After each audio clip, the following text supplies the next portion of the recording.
பாலாஜி வணக்கம். அடுத்தடுத்த பல்வேறு தலைவர்களுடைய சந்திப்புகள் முதலமைச்சர் விஜய் மேற்கொண்டு வருகிறார். அதில் மிக முக்கியமாக இதுவரை ஒரு கட்சியினுடைய தலைவர்களை சந்தித்து வாழ்த்து பெற்று வந்தார் முதலமைச்சர் விஜய்.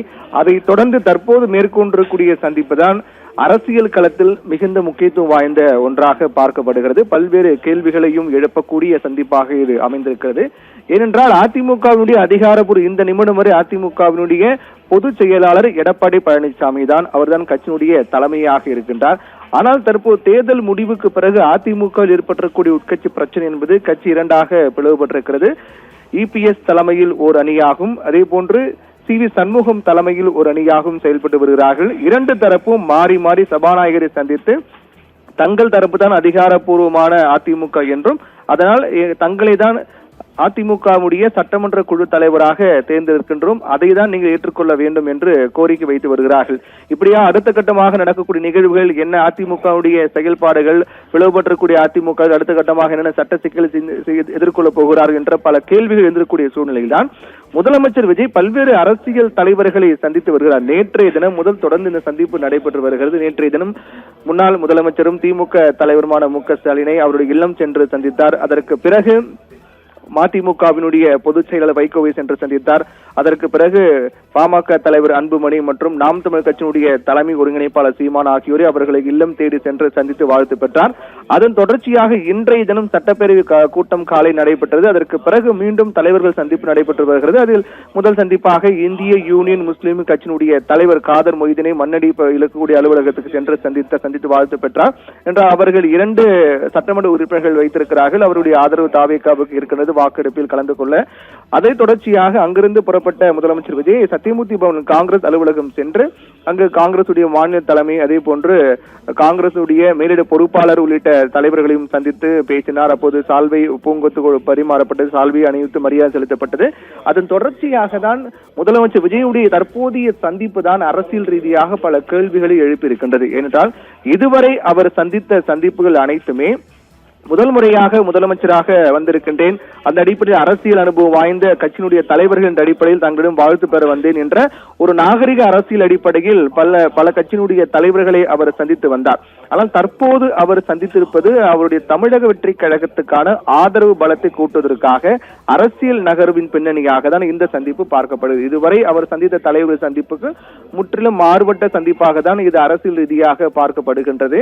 ஏனென்றால் தமிழக வெற்றி கழகத்திற்கு தனிப்பெரும் கட்சியாக அவர்கள் வளர்ந்திருந்தாலும் தனிப்பெரும்பான்மை என்பது அவர்களுக்கு, அதாவது மெஜாரிட்டி ஆட்சியை தொடர்வதற்கான மெஜாரிட்டி பெரும்பான்மை என்பது இல்லாத நிலையில் பல கட்சிகள், குறிப்பாக காங்கிரஸ், அதே போன்று இந்திய கம்யூனிஸ்ட், மார்க்சிஸ்ட் கம்யூனிஸ்ட், விசிக, இந்திய யூனியன் முஸ்லீம் லீக் ஆகிய கட்சிகள் எல்லாம் ஆதரவு தெரிவித்திருக்கிறார்கள். அதுவே விஜய்க்கு 120 இருக்கின்றது. தற்போது ஒரு சட்டமன்ற உறுப்பினர் தாவேகாவுடைய திருப்பத்தூர் சட்டமன்ற உறுப்பினர் சீனிவாச சேதுபதி மட்டும் இந்த வாக்கெடுப்பில் கலந்து கொள்ள முடியாது. அதனால் அவர் இல்லை என்றாலும் கூட 119 என்பது பெரும்பான்மையை தாண்டி ஒரு எண்ணிக்கை இருப்பதை பார்க்கின்றோம்.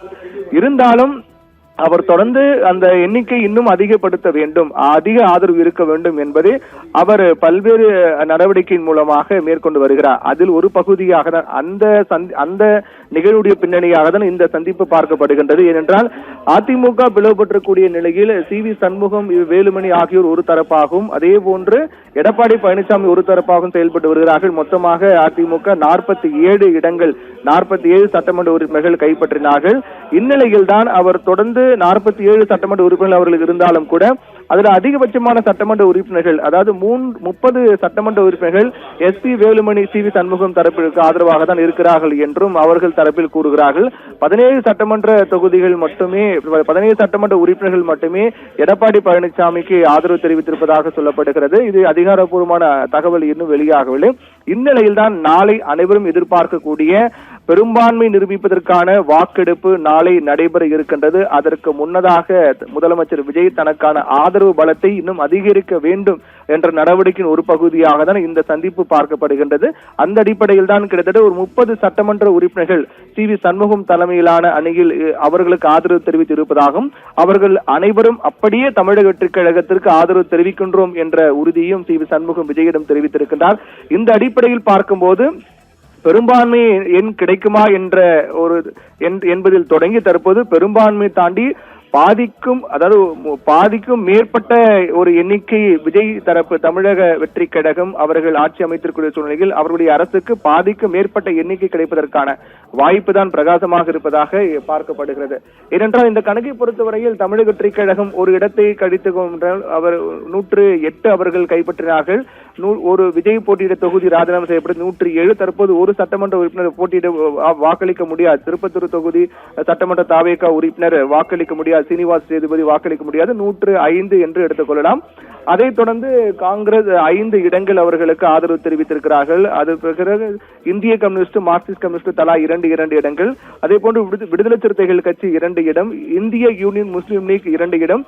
அதற்கு பிறகுதான் மிகப்பெரிய ஒரு எண்ணிக்கையாக அதிமுகவுடைய சி.வி. சண்முகம் தரப்பு வழங்கக்கூடிய எண்ணிக்கை பார்க்கப்படுகிறது. அந்த எண்ணிக்கை 30, கிட்டத்தட்ட 30 இருக்கின்றது. இது 30 அல்லது 27, 21, 8, 9 என்பதெல்லாம் நாளை அதிகாரப்பூர்வமாக நமக்கு தெரிந்துவிடும். இவை அனைத்தும் பார்க்கும்போது கிட்டத்தட்ட 150 என்ற எண்ணிக்கை தற்போதைய அரசுக்கு வாக்குகளாக கிடைப்பதற்கான வாய்ப்பே அதிகமாக இருப்பதாக பார்க்கப்படுகிறது.